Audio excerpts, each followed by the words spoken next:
Hi every one, welcome to Emmy's world. ഇപ്പോൾ trending ആയ beef ഉള്ളിമുളക് വഴറ്റിയത് എങ്ങനെ തയ്യാറാക്കണമെന്ന് നമുക്ക് നോക്കാം. അതിനായിട്ട് ഞാൻ എടുത്തിരിക്കുന്നത് 1/2 കിലോ ബീഫാണ്.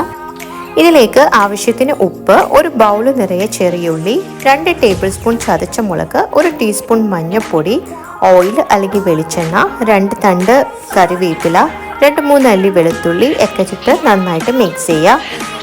ടൊമാറ്റോ ഓപ്ഷനിലാണ്, എൻ്റെ കയ്യിലുള്ളതുകൊണ്ട് ഞാൻ 3 സ്വീറ്റ് ടൊമാറ്റോസ് കൂടി ആഡ് ചെയ്യുന്നുണ്ട്. എല്ലാം കൂടി നന്നായിട്ട് മിക്സ് ചെയ്യുക. മിക്സ് ചെയ്തിട്ട് അരമണിക്കൂർ റെസ്റ്റ് ചെയ്യാൻ വെക്കാം. അരമണിക്കൂറിന് ശേഷം നമ്മൾ മസാല പുരട്ടി വെച്ച ബീഫ് ഒരു കുക്കറിലോട്ട് മാറ്റാം. അതിലോട്ട് ഒരു 1/2 കപ്പ് വെള്ളം കൂടി ചേർത്തിട്ട് ഒരു 6-7 വിസിൽ വരുന്നത് വരെ നന്നായിട്ട് വേവിച്ചെടുക്കാം. ഒരു 6-7 വിസിൽ കഴിഞ്ഞപ്പോഴേക്കും ബീഫ് നന്നായിട്ട് വെന്തിട്ടുണ്ട്. ഞാൻ ഇനി അതൊരു മൺചട്ടിയിലോട്ട് മാറ്റി നന്നായിട്ട് വറ്റിച്ചെടുക്കുകയാണ്.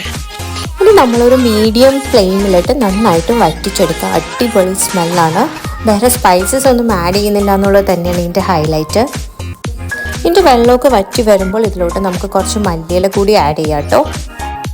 ഇതിന് കോമ്പിനേഷനായിട്ട് ഞാനൊരു അറബിക് റൈസാണ് ഉണ്ടാക്കുന്നത്. അതിനായിട്ട് 2 ടേബിൾ സ്പൂൺ ഓയിൽ, 1 ടീസ്പൂൺ നെയ്യ്, കുറച്ച് സ്പൈസസ് ഗ്രാമ്പൂ, പട്ട, ഏലക്ക, ബേ ലീഫ് എന്നിവ ആഡ് ചെയ്യുക. ഒരു ഡ്രൈ ലെമൺ കൂടി ആഡ് ചെയ്യണം.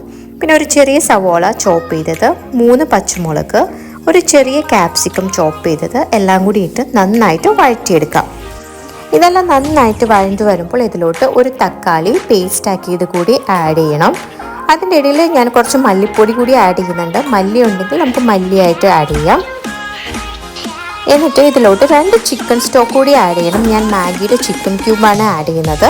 ഇതെല്ലാം കൂടി നന്നായിട്ട് വഴറ്റി ഇതിൻ്റെ പച്ച മണമൊക്കെ മാറുമ്പോൾ 3.25 കപ്പ് വെള്ളം കൂടി ആഡ് ചെയ്യാം. ഞാൻ 2 കപ്പ് റൈസാണ് എടുക്കുന്നത്, അതുകൊണ്ട് 3.25 കപ്പ് വെള്ളമാണ് ചേർക്കുന്നത്.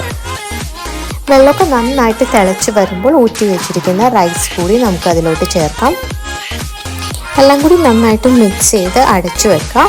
ഒരു 5 മിനിറ്റ് കഴിയുമ്പോൾ നമ്മളൊന്ന് ചെറുതായിട്ട് ഇളക്കി കൊടുക്കുക. എന്നിട്ട് ഒന്നുകൂടി വേവിച്ചെടുക്കുക. ഒരു 10 മിനിറ്റ് ആകുമ്പോഴത്തേക്കും റൈസ് എല്ലാം വെന്തിട്ടുണ്ടാവും. അടിപൊളി സ്മെല്ല് വരും, അടിപൊളി ടേസ്റ്റുമാണ്.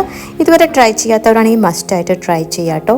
നമുക്ക് ഈ ബീഫിൻ്റെ കൂടെ ഈ റൈസ് മാത്രമല്ല, നെയ്ച്ചോറാണെങ്കിലും ചപ്പാത്തിക്കാണെങ്കിലും എല്ലാം നല്ല കോമ്പിനേഷനാണ്.